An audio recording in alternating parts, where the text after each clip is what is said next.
Hi everyone, welcome to our channel mind technical. आज के इस वीडियो में हम लोग कोल इंडिया लिमिटेड के द्वारा एक इम्पॉर्टेंट रिक्रूटमेंट नोटिस के बारे में डिस्कस करने वाले हैं। आप देख सकते हैं स्क्रीन पे, ये है recruitment of management trainee. Management trainee का रिक्रूटमेंट के लिए यहाँ पे नोटिफिकेशन निकाला गया है by the Coal India limited, और इसका जो आधार होने वाला है यहाँ पे मेंशन भी है कि ये है गेट का स्कोर ऑफ द ईयर 2022। तो आगे सारी डिटेल्स जानेंगे कि आखिरकार कैसे अप्लाई करना है, टोटल नंबर ऑफ़ सीट्स क्या हैं, वगैरह वगैरह। तो चलिए वीडियो स्टार्ट कर लेते हैं। आप देख सकते हैं यहाँ पे जो टोटल नंबर ऑफ़ सीट्स यहाँ पे दिखाई गई है फॉर द माइनिंग ब्रांच, वो है 699, यानी ऑलमोस्ट 700 सीट्स हैं फॉर माइनिंग डिसिप्लिन के लिए। सिविल के लिए आप देख सकते हैं 160 सीट्स हैं। इलेक्ट्रॉनिक्स एंड टेलीकम्युनिकेशन के लिए यहाँ पे 124 सीट्स हैं। सिस्टम एंड ईडीपी के लिए यहाँ पे 67 सीटें रखी गई हैं। इंपॉर्टेंट डेट्स की बात कर लेते हैं कि कौन कौन से डेट्स आपके लिए काफ़ी इंपॉर्टेंट है अगर आप इस वैकेंसी के लिए अप्लाई कर रहे हैं तो वो है रजिस्ट्रेशन का डेट। जो ऑनलाइन रजिस्ट्रेशन का जो डेट है वो शुरू हो रहा है 23 जून 2022 की सुबह 10 बजे से। जो last date of application submit करने का जो डेट है वो है 22 जुलाई 2022 11:59 रात में। तो ये है इम्पॉर्टेंट डेट्स। अभी आगे नेक्स्ट जान लेते हैं क्राइटेरियाज़ के बारे में। क्या है क्वालिफ़िकेशन और एलिजिबिलिटी क्राइटेरिया क्या होगा। तो अगर आप माइनिंग हैं या सिविल हैं या फिर इलेक्ट्रॉनिक्स एंड कम्युनिकेशन ब्रांच से रिलेटेड हैं तो आपके पास एटलीस्ट मिनिमम 60 मार्क्स होना चाहिए। या तो बी कर रहे थे तो उसमें बीटेक कर रहे थे बीटेक, या फिर बीएससी इंजीनियरिंग कर रहे थे तो उसमें आपका मिनिमम 60% मार्क्स तो होना ही चाहिए। इसके रिगार्डिंग और भी कई सारी डिटेल्स हैं, पर यहाँ पे मैं बहुत ही इंपॉर्टेंट जो डेटाज़ हैं उसी को यहाँ पे डिस्कस करूँगा। जो इन्फॉर्मेशन जो इंपॉर्टेंट है उसी को यहाँ पे मैं कवर कर रहा हूँ। तो आप देख सकते हैं क्लैरिफिकेशन ऑफ ब्रांच भी यहाँ पे मैं कवर कर देता हूँ जिससे आप लोगों को कन्फ्यूजन ना हो। अगर यहाँ पे बात की जा रही है सिविल ब्रांच की, तो सिविल में आपके पास सिर्फ एक ही ऑप्शन है। अगर आपने बी या बीटेक या फिर बीएससी किया हुआ है इंजीनियरिंग से, सिविल इंजीनियरिंग ब्रांच से, तभी ये एप्लीकेबल हैं। अगर आप सिविल विथ आर्किटेक्चर या फिर सिविल विथ स्ट्रक्चरल इंजीनियरिंग या फिर कोई दूसरा कॉम्बिनेशन किए हुए हैं सिविल इंजीनियरिंग के साथ, तो आप एलिजिबल नहीं हैं। सिमिलरली यहाँ पे clarification electronics and telecommunication branch के लिए भी किया गया है। आपको होना चाहिए इलेक्ट्रॉनिक्स एंड टेलीकम्युनिकेशन ब्रांच का होना चाहिए या फिर इलेक्ट्रॉनिक्स एंड कम्युनिकेशन ब्रांच का होना चाहिए डिग्री इन टेक्निकल, तभी आप इस फॉर्म के लिए अप्लाई कर पाएंगे। अगर आपने instrumentation and control instrumentation and control and electronics engineering की तरह से दूसरा कोई कॉम्बिनेशन के साथ अगर आपने बी या बीटेक या फिर बीएससी इंजीनियरिंग की है तो आप एलिजिबल नहीं होंगे। इसके अलावा अगर वैकेंसीज़ की बात करें पूरा डिटेल में, तो आप देख सकते हैं कि माइनिंग का टोटल 699 सीट्स हैं, जिसमें जो अनरिजर्व सीट है वो है 295।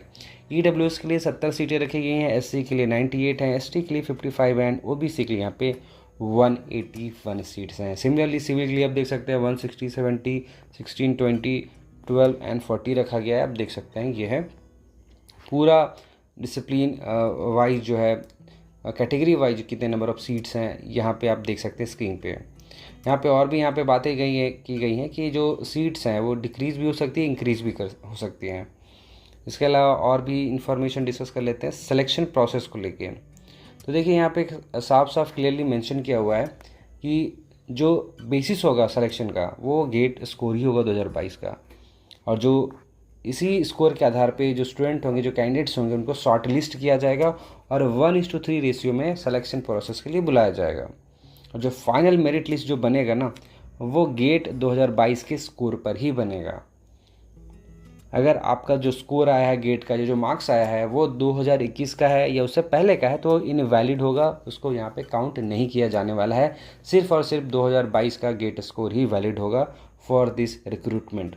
इसके अलावा फाइनल लिस्ट जो है, जो भी कैंडिडेट सेलेक्ट हो जाएंगे वो CIL के वेबसाइट पे अपलोड कर दी जाएगी। फिर जो भी कैंडिडेट सेलेक्ट हुए हैं उनका DV यानी डॉक्यूमेंट वेरिफिकेशन के लिए इंटीमेट किया जाएगा, बुलाया जाएगा, एंड फिर इनिशियल मेडिकल एग्जामिनेशन के लिए भी बुलाया जाएगा, जिसका इन्फॉर्मेशन आपको CIL के वेबसाइट पे मिल जाएगा। साथ ही साथ जो रजिस्टर ईमेल आईडी आप करेंगे इस बार जो ऑनलाइन एप्लीकेशन भर रहे हैं, तो उस ईमेल में भी आपको सारा इन्फॉर्मेशन भेज दिया जाएगा। अगर मैं बात करूँ एप्लीकेशन फ़ी की कि कितना फ़ी लगने वाला है इस बार, तो फॉर जनरल जैसे कि अनरिजर्व जिसको बोलते हैं, OBC, EWS के लिए यहाँ पे जो फ़ी रखी गई है वो है 1000। प्लस GST ऑफ ₹180 यानी टोटल 1180 रुपया यहाँ पे फ़ी रखी गई है। SC से हैं, ST से हैं, PWD या ESM से बिलोंग करते हैं तो आपको फ़ी नहीं लगने वाला है। You are exempted from the payment of fees. इसके अलावा आप देख सकते हैं अपर एज लिमिट भी यहाँ पे डिफाइन की गई है। 31 मई 2022 तक जो अपर एज लिमिट आपका होना चाहिए वो होना चाहिए 30 ईयर्स, 30 साल होना चाहिए। हालांकि एज रिलैक्सेशन भी यहाँ पे किया गया है, जैसे कि OBC में 3 साल, SC ST में 5 साल दिया गया है। तो ये सब जो रिलैक्सेशन है वो आपको यहाँ पे मिलता है। इसके अलावा अगर मैं बात करूँ नेक्स्ट जो इंपॉर्टेंट चीज़ है वो है अदर डिटेल्स, यानी पेमेंट क्या होगा, सैलरी कितनी मिलेगी, ये सारी चीज़ें। जो भी कैंडिडेट सेलेक्ट हो जाएंगे उनको मैनेजमेंट ट्रेनी के रूप में बहाल किया जाएगा इन E2 ग्रेड। इस ग्रेड की जो पे स्केल है वो है 50,000 से लेके 1,60,000, जिसमें जो इनिशियल बेसिक होगा वो होगा 50,000 पर मंथ, 50,000 प्रति महीना यहाँ पे इनिशियल बेसिक होगा। जैसे ही 1 साल का सेटिस्फैक्ट्री कंप्लीशन कर लेते हैं ट्रेनिंग पीरियड और एक टेस्ट पास करना होगा, वो टेस्ट अगर आप पास कर लेते हैं तो फिर आपको E3 ग्रेड में डाल दिया जाएगा, जिसका पे स्केल होगा 60,000 से लेकर 1,80,000, जिसमें आपको इनिशियल बेसिक मिलेगी 60,000 60 साल। बिसाइड्स बेसिक पे के अलावा आपको डियरनेस अलाउंस, HRA, प्रीसाइड्स अलाउंसेस जो भी हैं कैफेटेरिया अप्रोच के इंक्लूड करते हुए, लाइक PRP परफॉर्मेंस रिलेटेड पे भी आपको मिलेगा।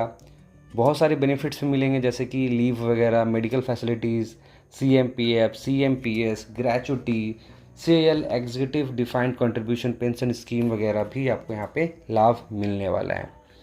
इसके अलावा अगर मैं बात करूँ सर्विस एग्रीमेंट बॉन्ड की, तो जी हाँ, जैसे ही आप इसके लिए सेलेक्ट हो जाते हैं, इस पोस्ट के लिए सेलेक्ट हो जाते हैं, तो आपको एक बॉन्ड भी यहाँ पे जमा करना होगा, जिसमें वहाँ पे मेंशन होना चाहिए कि आप कम से कम कंपनी को 60 महीने तक यहाँ पे सर्विस देंगे। इन केस अगर आप इससे पहले, इस टाइम फ्रेम से पहले अगर आप छोड़ना चाहते हैं कंपनी को, तो वहाँ पे उस बॉन्ड में लिखा होना चाहिए कि आपको 3 लाख का पेनल्टी इंक्लूडिंग नहीं प्लस है, यानी GST को जोड़ना है अलग से, प्लस 3 लाख का आपको यहाँ पे जो पेमेंट है वो करना पड़ेगा। इन केस आप 60 मंथ का जो टाइम फ्रेम है इससे पहले अगर आप कंपनी से रिज़ाइन करते हैं, इन केस अगर आप कंपनी छोड़कर जाते हैं तब।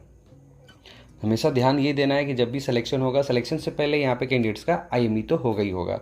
अब नेक्स्ट बात आता है कि कैसे अप्लाई करना है।